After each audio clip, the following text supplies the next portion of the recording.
في حاجه كمان عايز اوريها لكم واحنا بنشوف كده وصف السكوتر بصوره قريبه شويه. في هنا ناس كتير كانت بتدور على وحده تخزين، ده حاجه جامده قوي.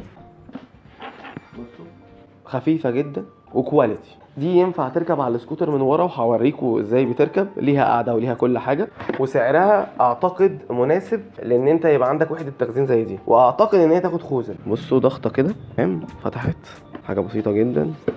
ده بقى الشرح في التركيب زي ما انتم شايفين كده، ودي القاعده، مساميرها بقى كل حاجه كواليتي، او الخامه كويسه جدا بمفتاح الاساسي والسبير. بس دي مش اضاءه، عشان في ناس ممكن تفكر ممكن يركب فيه نور، لا هي باغه. اضاءه العربيات بقى لما تضرب فيها بتدي ريفلكشن، فطبعا دي حاجه كويسه. ده لونها اسود، يعني انا كنت اتمنى ان هو يبقى فيه لون ابيض، كنت وريته لكم طبعا مع السكوتر هيبقى ماشي معاه، بس انا بوريكم الفكره هتبقى عامله ازاي كوحده تخزين زياده للسكوتر. طبعا حاجه كويسه. سعر الشنطه دي في اي رايد عامل 3900.